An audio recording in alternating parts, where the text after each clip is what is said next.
classic rock and country music facts and trivia. Appreciate you being here. Today's video, this is really cool. John Lennon's 1975 letter to Waylon Jennings, pitching him a hit song. It's probably the coolest thing you're going to hear about all day.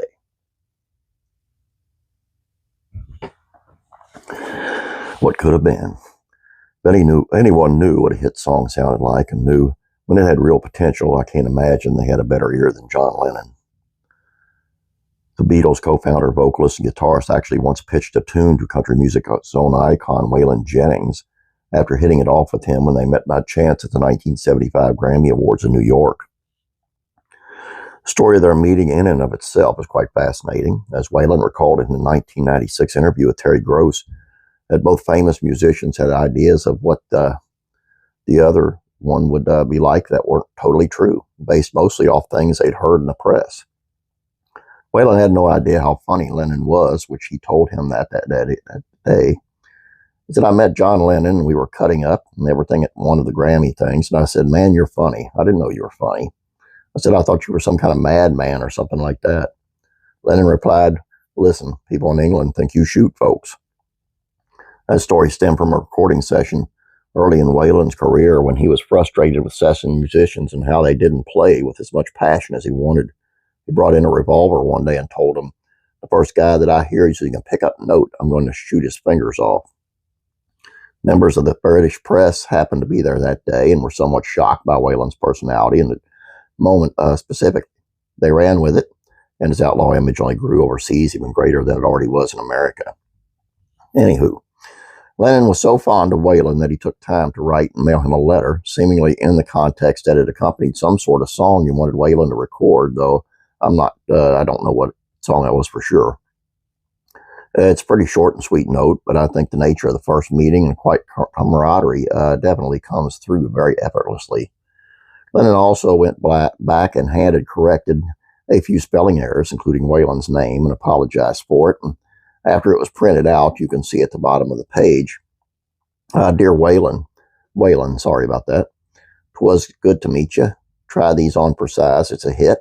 I should have released it as a single myself, but I left it too late. But it ain't for someone else. All the best to you. Saw you on TV last week. Very good. Nice band. John Lennon. How cool is that? Now, I can only imagine what the song would have sounded like had Waylon ever recorded it, but I guess we'll never know for sure, though the possibility is really fun to think about. That letter hung in Waylon's living room for the rest of his life, and in 2014, Guernsey's held a massive auction where they sold many items from Waylon's Arizona home.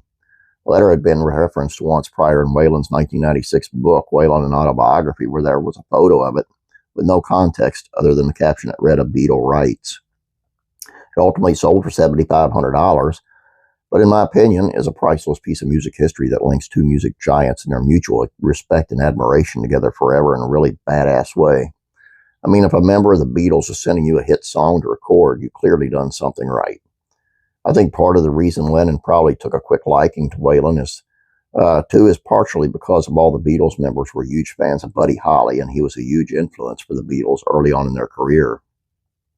And Waylon famously got his start as Buddy Holly's bass player before he became a country music star on his own. And he once recorded a song of the Beatles, song co-written by Paul McCartney and John Lennon, Norwegian Wood, in 1966 for his third studio album, Nashville Rebel. The record peaked at number 4 on the Billboard Country Album charts, and I'm sure the fact that Waylon was obviously already a longtime fan only made meeting Lennon and receiving that letter even more full circle moment for the country outlaw, who was notoriously quite difficult to impress. Give it a listen while you're there on YouTube. You can look it up and it will be there. And there you go, guys. Actually, I think I've done this one before, but I just found this so cool, and I found it blew me away that it only went for $7,500. You know, I think the wrong collectors were there and the right collectors were gone somewhere, because I'm sure it would bring a whole lot more than that today, surely. If I had that kind of money, I would definitely want that. All I got for you here, guys. I hope you enjoyed us. Please don't forget to subscribe. Please like this video. I'd appreciate it. You guys have a great day. God bless you, and I'm praying for you.